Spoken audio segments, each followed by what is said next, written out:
Neat ಪರೀಕ್ಷೆ ಅಕ್ರಮವನ್ನು ಖಂಡಿಸಿ ಬೆಂಗಳೂರಿನಲ್ಲಿ ಪ್ರತಿಭಟನೆ.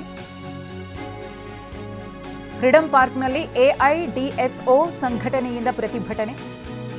ವಿದ್ಯಾರ್ಥಿಗಳ ಜೀವನದ ಜೊತೆ ಆಟವಾಡುತ್ತಿದ್ದಾರೆ ಅಂತ ಆಕ್ರೋಶವನ್ನು ವ್ಯಕ್ತಪಡಿಸಿದ್ದಾರೆ. ಮರುಪರೀಕ್ಷೆಗೆ ಸಮಸ್ಯೆ ಆಗದಂತೆ ವ್ಯವಸ್ಥೆ ಮಾಡಬೇಕು, ಪ್ರಶ್ನೆ ಪತ್ರಿಕೆ ಲೀಕ್ ಪ್ರಕರಣದಲ್ಲಿರುವವರಿಗೆ ಶಿಕ್ಷೆ ಆಗಬೇಕು ಅನ್ನೋದು ಈ ವಿದ್ಯಾರ್ಥಿ ಸಂಘಟನೆಯ ಒತ್ತಾಯ. ಮೊದಲನೇದಾಗಿ ಈ ನೀಟ್ ಸ್ಕ್ಯಾಮ್ ಏನ್ ನಡೀತಾ ಇದೆ, ಇದು NTA ನ್ಯಾಷನಲ್ ಟೆಸ್ಟಿಂಗ್ ಏಜೆನ್ಸಿ ಶುರುವಾದಾಗಿಂದ ಕೂಡ ಈ ಪ್ರಕ್ರಿಯೆ ಶುರು ಆಗ್ಬಿಟ್ಟಿದೆ. ಯಾವ ಮಟ್ಟಕ್ಕಂದ್ರೆ 2022ರಲ್ಲೂ ಸ್ಕ್ಯಾಮ್ ಆಯ್ತು, 2024ರಲ್ಲೂ ಆಯ್ತು, ಈಗ 2026ನಲ್ಲೂ ಆಗಿದೆ. ಮೇ 3ನೇ ತಾರೀಕು ಯಾವಾಗ ನೀಟ್ ಎಕ್ಸಾಮ್ ಬರೆದ್ರು ಸ್ಟೂಡೆಂಟ್ಸು, ಅದಕ್ಕಿಂತ ಮುಂಚೆನೇನೆ ಪೇಪರ್ ಲೀಕ್ ಆಗ್ತಾ ಇದೆ, ಕ್ವಶನ್ಸ್ಗಳು ಹೊರಗಡೆ ಬರ್ತಾ ಇದೆ ಅನ್ನೋ ಸುದ್ದಿ ಎಲ್ಲರ ಮಧ್ಯನೂ ಇತ್ತು. ಆಗ್ಲೂ ಕೂಡ ಸೆಂಟ್ರಲ್ ಗವರ್ಮೆಂಟ್ ಎಜುಕೇಶನ್ ಮಿನಿಸ್ಟರು ಯಾವುದೇ ಕ್ರಮನ ತಗೊಳ್ಳಿಲ್ಲ. ಯಾರು ಏನಾದ್ರೂ ಮಾಡ್ಕೊಳ್ಳಿ, ನಮ್ಮ ಟ್ಯೂಷನ್ ಮಾಫಿಯಾನ ಕಂಟಿನ್ಯೂ ಮಾಡ್ತೀವಿ ಅನ್ನೋ ಆಟಿಟ್ಯೂಡ್ ಅಲ್ಲಿ ಎಕ್ಸಾಮ್ಸ್ ಅನ್ನ ಕಂಟಿನ್ಯೂ ಮಾಡೋದು. ಸರ್ ನೋಡಿ ಸರ್, ಗವರ್ಮೆಂಟ್ ಏನು ನೀಟ್ ಎಕ್ಸಾಮಿನೇಷನ್ ಕ್ಯಾನ್ಸಲ್ ಮಾಡಿದ್ರು, 26 ಲಕ್ಷ ಜನ ಬರೋಬ್ಬರಿ ಎಕ್ಸಾಮ್ ಬರೆದಿರೋಂಥದ್ದು. ಇವರ ಸ್ಕ್ಯಾಮಿಂದಾಗಿ ಏನು ನೀಟ್ ಎಕ್ಸಾಮ್ ತರ್ತೀವಿ ಅಂತ ಹೇಳಿದ್ರು, ಆಲ್ ಇಂಡಿಯಾ ಲೆವೆಲ್ ಎಕ್ಸಾಮ್ ಯಾಕೆ ಬೇಕು ಅಂತ ಹೇಳ್ತಾನೆ ಅವ್ರು ಹೇಳಿದ್ದು, ಕರಪ್ಷನ್ ಕಡಿಮೆ ಮಾಡ್ತೀವಿ, ಟ್ರಾನ್ಸ್ಪರೆನ್ಸಿನ ತರ್ತೀವಿ, ಆಲ್ ಇಂಡಿಯಾಗೆ entire one nation one exam ಅಂತಂದ್ರು. Rather one nation one exam ಅಲ್ಲ, ಒನ್ ನೇಷನ್ ಒಂದು ಲೂಟಿ ಆಗ್ತಾ ಇದೆ. ಸೊ ಎಲ್ಲ ವಿದ್ಯಾರ್ಥಿಗಳಿಂದ ಸುಲಿಗೆ ಮಾಡಿಕೊಂಡು ಕೋಚಿಂಗ್ ಮಾಫಿಯಾಗಳ ಮೂಲಕ ಇವತ್ತು ನೀಟ್ ಎಕ್ಸಾಮಿನೇಷನ್ ನಡೆಸೋಕೆ ಹೋಗ್ತಾ ಇದ್ದಾರೆ. ಅಲ್ಲಿ ನಾಳೆ ಬರೋಂಥ ಸ್ಟೂಡೆಂಟ್ಸ್ ಯಾರು ಎಕ್ಸಾಮಿಗೆ ಬರ್ತಿದ್ದಾರೆ, ಸಂಡೇ 21ನೇ ತಾರೀಕು ಸಿಕ್ಕಾಪಟ್ಟೆ ಒತ್ತಡದಲ್ಲಿದ್ದಾರೆ. ಸುಮಾರು ಜನ ಸ್ಟೂಡೆಂಟ್ಸು ಎಕ್ಸಾಮಿಗೆ.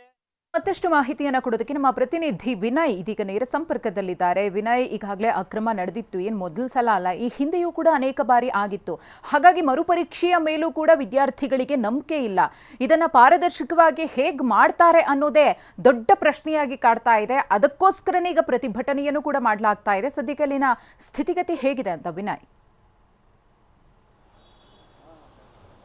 ಮಧುಶ್ರೀ, ಸದ್ಯಕ್ಕೆ ಮೇ 3ರಂದು ದೇಶಾದ್ಯಂತ ನೀಟ್ ಪರೀಕ್ಷೆ, ಮೆಡಿಕಲ್ ಸೀಟ್ಗಾಗಿ ನಡೆದಂತಹ ನೀಟ್ ಪರೀಕ್ಷೆ ಏನಿದೆ, ನಿಜಕ್ಕೂ ಕೂಡ ಆ ಪರೀಕ್ಷೆಯಲ್ಲಾದಂತಹ ಪ್ರಶ್ನೆ ಪತ್ರಿಕೆ ಲೀಕ್ ಏನಿದೆ, ಇದು ನಿಜಕ್ಕೂ ಕೂಡ ನೀಟ್ ಆಸ್ಪಿರೆಂಟ್ ಅಭ್ಯರ್ಥಿಗಳಿಗೆ ನಿಜಕ್ಕೂ ದೊಡ್ಡ ಮಟ್ಟದಲ್ಲಿ ಆತಂಕ ಆಗಿದೆ. ಯಾಕೆಂದರೆ ಕಳೆದ 2 ವರ್ಷದಿಂದನೂ ಕೂಡ ನೀಟ್ ಪರೀಕ್ಷೆಗೆ ತಯಾರಿಯನ್ನು ಮಾಡಿರ್ತಾರೆ. ಪ್ರಥಮ PUC ಇಂದಲೇ ನೀಟ್ ಪರೀಕ್ಷೆಗೆ ಕನಸನ್ನು ಹೊತ್ತಿರ್ತಾರೆ, ಮೆಡಿಕಲ್ ಮಾಡಬೇಕು ಅನ್ನೋ ಆಸೆ ಆಕಾಂಕ್ಷೆಗಳನ್ನು ಹೊತ್ತಿರ್ತಾರೆ. ಅವರ ಒಂದು ಆಸೆಗೆ ಈಗ NTA ತಣ್ಣೀರು ಹೆಚ್ಚಿರುವಂಥದ್ದು. ಯಾಕೆಂದರೆ 5 ಲೇಯರ್ ಆಗಿರುವಂಥ 5 ವಿಧದಲ್ಲಿ ಸೆಕ್ಯೂರಿಟಿ ಲೇಯರ್ ಅನ್ನು ನಾವು ಅಳವಡಿಸಿಕೊಂಡು ಪರೀಕ್ಷೆಯನ್ನು ಮಾಡ್ತೀವಿ ಅನ್ನೋಂಥ ಪದೇ ಪದೇ ಆ ಮಾತನ್ನು ಹೇಳಿಕೊಳ್ಳುವಂತಹ NTA ಈಗ ಸತತವಾಗಿ 3 ವರ್ಷಗಳ ಕಾಲ ತಮ್ಮ ಪರೀಕ್ಷೆಯ ಅವ್ಯವಸ್ಥೆಯನ್ನು ಬಟಾಬೈಲು ಮಾಡಿರುವಂಥದ್ದು. 2024, 2025, ಈಗ 2026ರಲ್ಲೂ ಕೂಡ ಪ್ರಶ್ನೆ ಪತ್ರಿಕೆ ಲೀಕ್ ಆಗಿರುವಂಥದ್ದು. ಪ್ರತಿ ವರ್ಷ ಒಂದೊಂದು ರೀತಿಯಂಥ ಸಮಸ್ಯೆಗಳು NTA ನಡೆಸುವ ನೀಟ್ ಪರೀಕ್ಷೆಯಲ್ಲಿ ಕೇಳಿ ಬರ್ತಾ ಇದೆ.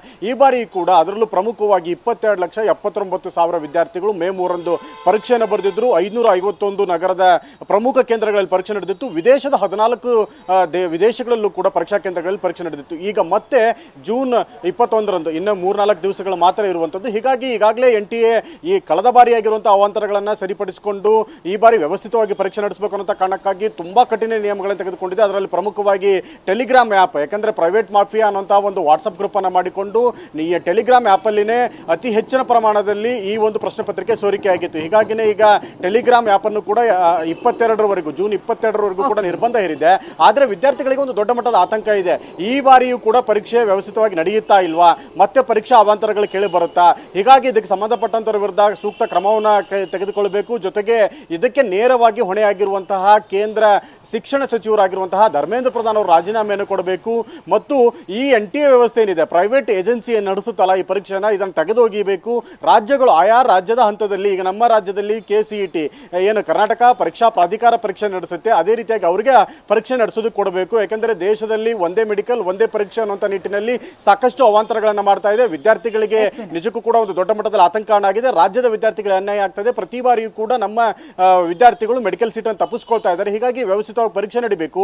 ಜೂನ್ 21ರ ಪರೀಕ್ಷೆಯಲ್ಲಿ ಏನಾದರೂ ಮತ್ತೆ ಅವಾಂತರ ಆದರೆ ನಿಜಕ್ಕೂ ಕೂಡ ದೇಶದಲ್ಲಿ ದೊಡ್ಡ ಮಟ್ಟದ ದಂಗೆ ಹೇಳುವಂತಹ ಸಾಧ್ಯತೆಗಳು ಇರುವುದರಿಂದ NTA ಸೂಕ್ತ ಕ್ರಮಗಳೊಂದಿಗೆ ಪರೀಕ್ಷೆ ನಡೆಸೋದಕ್ಕೆ ಮುಂದಾಗಿರುವಂಥದ್ದು. ಮಧುಶ್ರೀ, ಧನ್ಯವಾದ ವಿನಯ್ ತಮ್ಮೆಲ್ಲ ಮಾಹಿತಿಗಾಗಿ. ಒಂದು ಕಡೆ ಪರೀಕ್ಷೆಗೆ ಸಂಬಂಧಪಟ್ಟಂತೆ ಅಕ್ರಮ ನಡಿಬಹುದು ಅಂತ ಹೇಳಿ ಅನುಮಾನವನ್ನು ವ್ಯಕ್ತಪಡಿಸಿ ಹೋರಾಟ ನಡೀತಾ ಇದ್ರೆ, ಮತ್ತೊಂದು ಕಡೆ ಡೆಹ್ರಾಡೂನ್ನಲ್ಲಿ ನೀಟ್ ಪರೀಕ್ಷಾರ್ಥಿ ಆತ್ಮಹತ್ಯೆಗೆ ಶರಣಾಗಿದ್ದಾರೆ.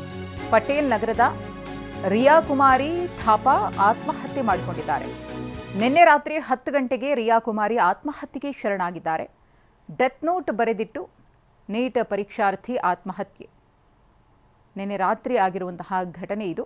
ನೀಟ್ ಮರುಪರೀಕ್ಷೆಗೆ 3 ದಿನ ಬಾಕಿ ಇರುವಾಗಲೇ ಈ ರೀತಿ ನೀಟ್ ಪರೀಕ್ಷಾರ್ಥಿ ಆತ್ಮಹತ್ಯೆಗೆ ಶರಣಾಗಿರುವುದು ಸಾಕಷ್ಟು ಅನುಮಾನಕ್ಕೇಡಿ ಮಾಡಿಕೊಟ್ಟಿದೆ.